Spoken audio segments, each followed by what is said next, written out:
Selamat pagi saudara yang dipelihara oleh kekuatan Allah. Senang sekali pagi ini kita dapat beribadah kembali walaupun di rumah kita masing-masing. Kita bersyukur kepada Tuhan. Sudah 3 bulan ini kita ibadah di rumah. Kita tidak berada di gereja seperti biasanya, tetapi kita tetap bersyukur kepada Tuhan. Tuhan baik ya saudara. Ada rencana Tuhan dalam hidup kita. Kalau 3 bulan ini kita berada di rumah saja, saudara dapat berkumpul bersama keluarga, bapak, ibu, anak-anak. Kita punya banyak waktu di rumah. Kita punya banyak waktu untuk bergaul dengan Tuhan, berdoa, memuji Tuhan, membaca Alkitab, dan banyak lagi yang dapat kita lakukan selama kita di rumah saja, ya. Dan kita bersyukur karena kita semua dalam kondisi sehat. Tuhan memelihara kita walaupun dalam masa-masa yang sulit ini kita tetap melihat kuasa Tuhan yang luar biasa dicurahkan dalam hidup kita. Ya, puji Tuhan. Nah, tema kita pada pagi ini adalah kok cuma satu? Tema kita ya. Kita akan membaca ayat-ayatnya di dalam Injil Lukas pasal yang ke-17 ayat 11 sampai ayat yang ke-19. Saya akan membacakan beberapa ayat ya. Injil Lukas pasal 17 ayat yang ke-11.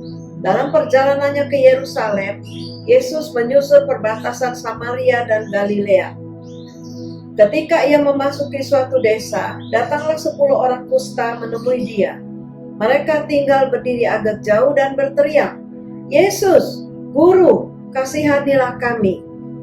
Lalu ia memandang mereka dan berkata, "Pergilah, perlihatkanlah dirimu kepada imam-imam." Dan sementara mereka di tengah jalan, mereka menjadi tahir.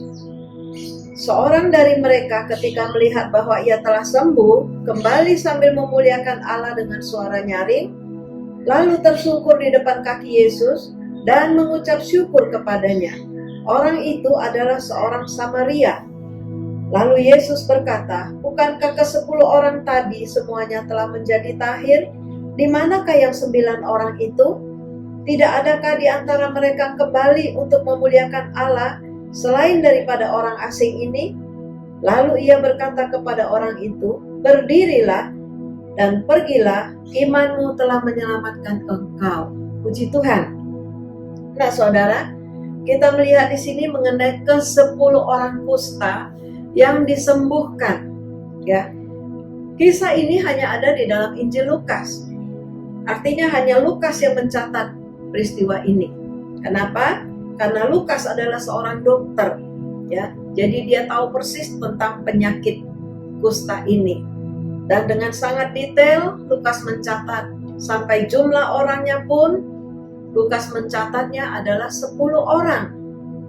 Dikatakan orang kusta ini berdiri agak jauh, ya. Karena pada zaman itu orang yang kena penyakit kusta dia harus keluar dari keluarganya. Dia harus menjauhkan diri dari masyarakat, ya. Karena penyakit ini adalah penyakit menular. Nah, jadi mereka berdiri agak jauh, tetapi mereka berteriak. Semua mereka berteriak. Mereka berkata, "Yesus, Guru, kasihanilah kami." Mereka sadar bahwa mereka tidak boleh mendekati Yesus, ya. Mereka sadar dengan kondisinya bahwa mereka sedang sakit. Jadi mereka hanya dapat berteriak-teriak, "Yesus, Guru, kasihanilah kami." Ada di beberapa Injil kita melihat orang kusta yang disembuhkan, yang sebelumnya berkata kepada Yesus, "Yesus, kalau engkau mau aku sembuh, aku pasti sembuh." Ya. Lalu Yesus berkata, "Aku mau engkau sembuh." Yesus menjamahnya dan orang itu sembuh. Tetapi dengan 10 orang kusta ini, mereka hanya berteriak dari jauh. Ya. Ayat 14, lalu Yesus memandang mereka. Di dalam pelayanan Yesus 3,5 tahun, ya, kemanapun dia pergi, ketika ada orang sakit, pasti disembuhkan. ada yang dijamah, ada yang dipegang tangannya, orang mati yang dibangkitkan, dan banyak lagi. Ya, Yesus memandang. Ketika Yesus memandang mereka, Yesus jatuh kasihan. Ya, dan Yesus berkata kepada mereka, pergilah, perlihatkanlah dirimu kepada imam-imam. Nah, pada zaman itu, ya, orang yang sakit kusta itu harus datang kepada imam. Jadi hanya imam yang dapat menentukan mereka sembuh atau belum. Ya, kalau mereka sembuh, mereka boleh kembali kepada keluarganya, kembali kepada masyarakat. Tapi kalau imam berkata belum, mereka tetap harus mengasingkan diri. Ya. Jadi 10 orang kusta ini mendengarkan perintah Yesus, pergilah mereka menuju kepada imam-imam. Sementara Yesus masih berdiri di situ, ya. Dan mereka juga berjalan belum terlalu jauh karena kondisi mereka lemah, ya. Kusta itu menyerang syaraf-syaraf mereka, jadi mereka tidak dapat berjalan dengan cepat. Tetapi apa yang terjadi? Dikatakan di dalam perjalanan itu, seorang dari mereka melihat bahwa ia telah sembuh. Ya. Jadi ketika mereka melihat, oh aku sembuh, yang lain juga berkata aku juga sembuh, aku juga sembuh. Ya. Lalu apa yang mereka lakukan? Ke-10 orang ini dengan sangat bersukacita hanya mengikuti arahan Yesus untuk pergi kepada imam-imam, dan hanya berjalan belum sampai kepada imam, mereka sudah mengalami mujizat Tuhan. Mereka semua disembuhkan. Lalu dikatakan satu orang ini, ya, dia kembali kepada Tuhan. Dia melihat bahwa Yesus masih berdiri di situ. Ya, jadi dia mendatangi Tuhan. Dikatakan dia kembali kepada Tuhan sambil memuliakan Allah, lalu tersungkur di depan kaki Yesus dan mengucap syukur kepadanya. Satu orang, ya. Yang 9 kemana? Yang 9 mungkin di antara mereka ada statusnya suami. Jadi mereka cepat pulang ke rumah, ingin bertemu dengan istri dan anak-anaknya, mau menunjuk kepada keluarganya bahwa dia sudah sembuh. Kalau statusnya sebagai anak, tentu dia ingin kembali ke rumah, bertemu dengan orang tuanya, ya, dan menunjukkan bahwa dirinya sudah sembuh. Saking sukacitanya, mereka pergi cepat-cepat pulang ke rumah mereka masing-masing. Mereka lupa bahwa yang menyuruh mereka pergi tadi adalah Yesus. Ya. Tetapi tidak demikian dengan seorang ini. Dia kembali kepada Yesus, dia mengucap syukur, tersungkur di depan kaki Yesus. Ya, karena dia sudah sembuh, dia mengucap syukur. Sehingga Yesus berkata, bukankah 10 orang tadi yang disembuhkan? Di manakah yang 9 orang itu? Ya. Tidakkah ada di antara mereka yang kembali selain daripada orang asing ini? Jadi Yesus berkata, bukankah 10 yang sembuh? Kemana yang 9? Kok cuma 1 yang kembali? Ya.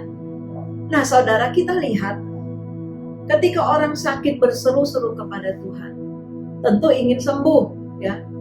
Ketika orang punya masalah, berseru-seru kepada Tuhan, tentu ingin pertolongan. Ketika orang dalam keadaan susah, datang kepada Tuhan, tentu ingin mendapatkan pemulihan, ya. Ketika orang dalam kekurangan, berdoa kepada Tuhan, tentu memohon pertolongan Tuhan. Nah, Yesus tahu, ya saudara, Yesus tahu ketika orang sakit. Yesus tahu ketika orang susah. Yesus tahu ketika orang itu dalam kekurangan, dalam pergumulan. Tetapi kita jangan lupa bahwa Yesus juga tahu ketika kita disembuhkan. Yesus juga tahu ketika kita mengalami pemulihan. Karena itu Yesus berkata, 10 orang yang disembuhkan, kemana yang 9? Kita lihat di sini pertanyaan Yesus. Kemana yang 9? Kenapa hanya 1 orang yang kembali untuk bersyukur? Dan 1 orang ini dikatakan adalah orang asing atau orang Samaria. Ya, pada zaman itu, orang Samaria dan Israel tidak bersahabat. Karena orang Samaria mempunyai penyembahan sendiri. Ya. di Samaria menjadi pusat penyembahan terbesar, penyembahan berhala, ya. Nah, tetapi kita melihat orang Samaria ini beda. Walaupun tadinya dia tidak kenal Yesus, tetapi dia tahu siapa yang menyembuhkan dia. Seharusnya begitu kita sebagai anak Tuhan. Ketika kita sudah ditolong oleh Tuhan, apa yang harus kita lakukan? Kita kembali mengucap syukur, ya. Jangan seperti yang 9 orang ini. Mereka pergi dengan urusan mereka masing-masing. Mereka lupa bahwa Yesus yang menyembuhkan. Kalau saja tidak Yesus berkata kepada mereka pergi kepada imam, atau mereka pergi sendiri, inisiatif sendiri pergi kepada imam, ya mereka tidak sembuh di jalan, ya. Tetapi karena Yesus yang menyuruh mereka lakukan dan mereka sembuh, ya.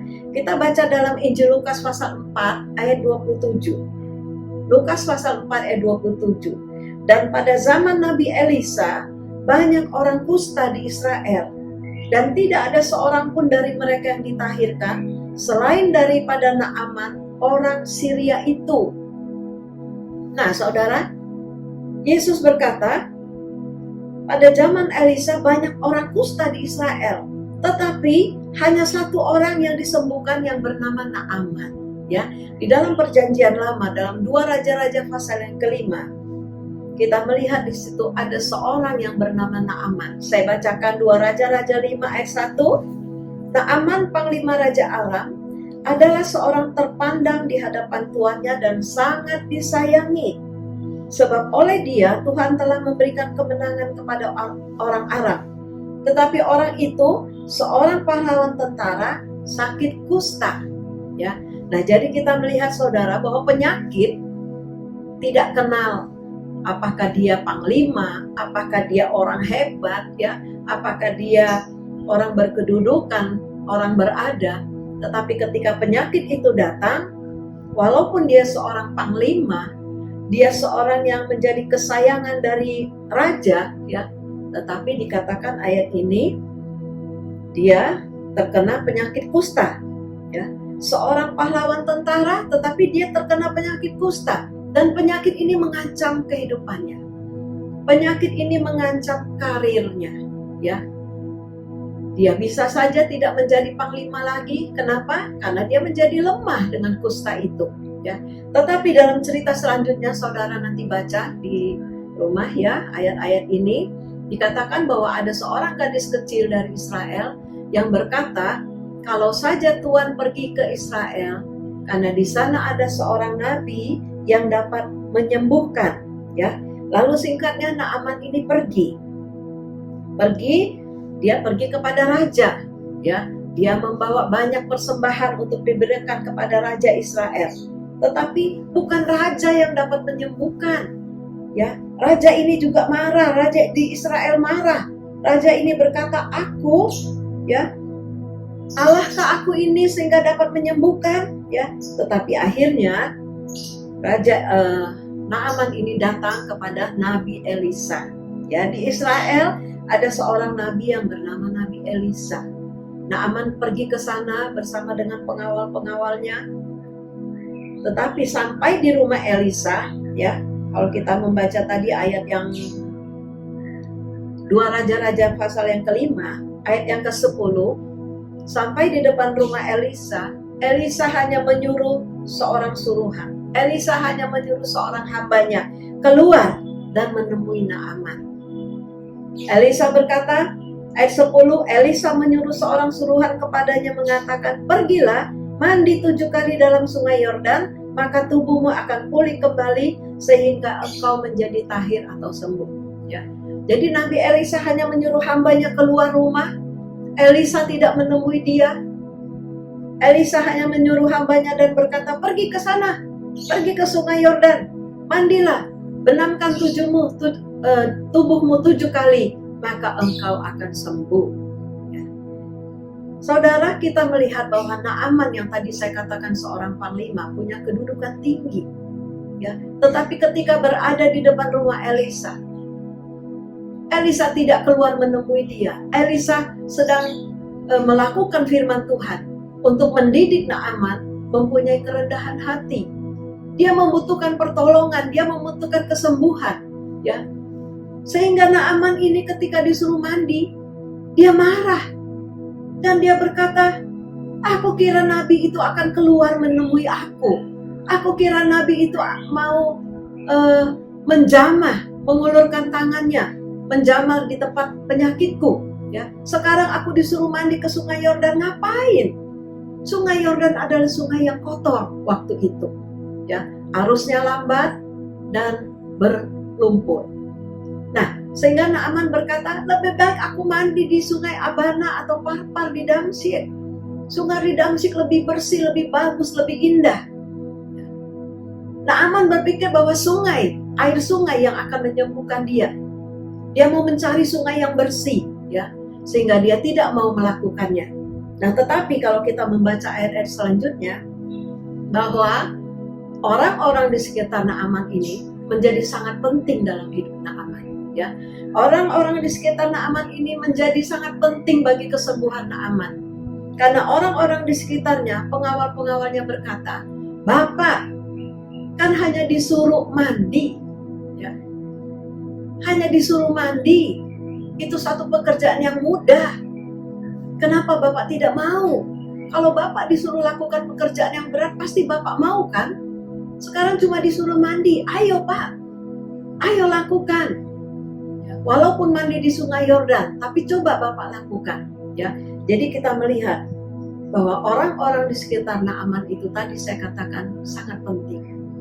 Saudara, ketika kita mengalami masalah, sakit penyakit, kesusahan, kesulitan dan sebagainya, orang-orang di sekitar kita itu menjadi sangat penting. Ya, apakah orang-orang itu memberi kekuatan kepada kita? Apakah orang-orang di sekitar kita memberikan suara-suara yang mendukung kita? Ya. Apakah orang-orang di sekitar kita itu melemahkan kita? Kalau saja orang di sekitar Naaman berkata, iya Pak, ngapain? Masa Panglima disuruh mandi di Sungai Yordan yang kotor itu? Ya, udahlah Pak, pulang aja Pak. Tentu Naaman tidak akan mengalami kesembuhan, ya. Tetapi akhirnya ayat 14, Naaman mengikuti kata orang-orang di sekitarnya, ya. Dia turun membenamkan dirinya 7 kali di Sungai Yordan. Kalau kita dapat membayangkan, mungkin 1 kali belum ada terjadi apa-apa, 2 kali, 3 kali, 4 kali, ya. Tapi 7 kali dia harus lakukan sepenuhnya 7 kali perintah itu kepada Naaman. Dan ketika dia melakukannya selama 7 kali, dikatakan dalam ayat yang ke-14, lalu pulihlah tubuhnya kembali seperti tubuh seorang anak, dan ia menjadi tahir atau sembuh. Ya, perhatikan, ketika Naaman melakukannya, bukan sekali 2 kali, tetapi 7 kali. Angka 7, angka sempurna. Dia harus melakukannya dengan sempurna. Dia harus melakukannya dengan sepenuhnya, sesuai perintah dari Nabi Elisa. Dan ketika itu dilakukan, dikatakan tubuhnya kembali seperti tubuh seorang anak. Seorang panglima sakit kusta, tetapi ketika sembuh, tubuhnya pulih sempurna. Kulitnya menjadi seperti kulit seorang anak. Mulus berarti ya saudara ya. Nah, ketika dia mengalami kesembuhan ini, apa yang kita bisa bayangkan yang akan dilakukan oleh Naaman? Ya, dia punya pilihan saudara. Apakah dia akan kembali kepada Raja Aram, ya, yang sudah melengkapi dia dengan banyak bekal persembahan? Memang dia harus kembali kepada tuannya, ya. Apakah dia langsung kembali kepada keluarganya, pada istri, anak-anaknya, seisi rumahnya? Memang dia harus kembali ke situ. Apakah dia kembali kepada Elisa yang sudah menyuruh dia tadi? Nah saudara, ketika kita sakit, kita pergi ke dokter, kan? Lalu kita dikasih obat, kita didiagnosa atau penyakit, kita diberi obat. Ya, lalu kita pulang. Setelah pulang kita makan obat-obat itu. Kadang-kadang obat 5 hari. Kalau 3 hari kita sudah sembuh, kita sudah gak mau makan lagi obatnya. Ya, walaupun itu salah ya saudara. Kalau kita diberi antibiotik itu 5 hari harus dihabiskan. Ya, nah 5 hari obat itu setelah kita habiskan, setelah kita sembuh, apakah kita kembali kepada dokter? Kebanyakan tidak. Ya. Karena kita berpikir ngapain kita kembali, karena kita sudah sembuh. Lalu bagaimana dengan Naaman? Dia lakukan perintah Elisa dan dia sembuh. Ya. Mungkin secara manusia berpikir ya sudah gak perlu kembali lagi kepada Elisa, kan sudah sembuh. Tetapi apa yang firman Tuhan katakan di dalam ayat yang ke-15, kemudian kembalilah ia dengan seluruh pasukannya kepada abdi Allah itu. Setelah sampai, tampillah ia ke depan Elisa dan berkata, sekarang aku tahu bahwa di seluruh bumi tidak ada Allah kecuali di Israel. Karena itu terimalah kiranya suatu pemberian dari hamba-Mu ini. Yang Naaman lakukan pertama adalah kembali kepada Elisa. Dia bersyukur, dia berterima kasih kepada Elisa. Dan dia memuji Allahnya Elisa. Ya. Lalu dia memberikan suatu pemberian, tetapi Elisa tidak mau menerima pemberian itu. Ya, nah tetapi yang kita lihat ini adalah bahwa Naaman tahu kepada siapa dia harus kembali. Setelah dia sembuh, dia tahu kepada siapa dia harus berterima kasih. Ya, bukan kepada Raja Aram dulu, bukan kembali kepada keluarga dulu, tetapi dia kembali kepada Nabi Elisa dan dia berterima kasih. Ya. Dia berterima kasih kepada Nabi Elisa. Ayat 18 saya bacakan. Dan kiranya Tuhan mengampuni hamba-Mu ini dalam perkara yang berikut. Apabila tuanku masuk ke kuil Rimon untuk sujud menyembah di sana, dan aku menjadi pengapitnya, sehingga aku harus ikut sujud menyembah dalam kuil Rimon itu, kiranya Tuhan mengampuni hamba-Mu ini dalam hal itu. Ayat 19, berkatalah Elisa kepadanya, pergilah dengan selamat.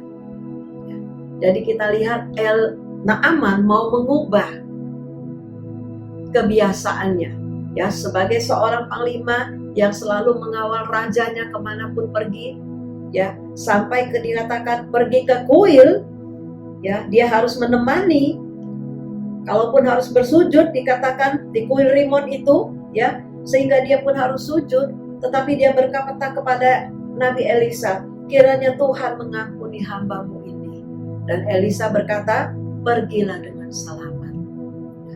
Saudara, apa yang dapat kita pelajari dari Naaman yang sakit kusta disembuhkan, dari ke-10 orang yang kusta disembuhkan, adalah bagaimana cara kita menghargai pertolongan Tuhan. Ya, bagaimana cara kita harus berterima kasih kepada Tuhan. Kita selalu berseru-seru di dalam kesulitan kita. Tetapi ketika sudah ditolong, kita harus bersyukur kepada Tuhan. Ya, jangan kita melupakan Tuhan. Jangan kita berpikir bahwa semua ini karena kita sendiri, bukan. Ya, tetapi semua karena Tuhan. Sebab itu Tuhan berkata, kok cuma satu? Kok cuma satu yang kembali untuk bersyukur?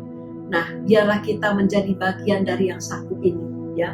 Jangan kita menjadi bagian dari yang 9 tadi. Yesus bertanya, kemana yang 9? Kemana yang 9 orang itu yang sudah disembuhkan? Ya. Tetapi biarlah kita menjadi bagian dari yang satu tadi, yang disembuhkan. Ya. Karena dikatakan di dalam Injil Lukas pasal 17 tadi, saya baca ayat yang ke-19, lalu ia berkata kepada orang itu, berdirilah dan pergilah, imanmu telah menyelamatkan engkau. Ya.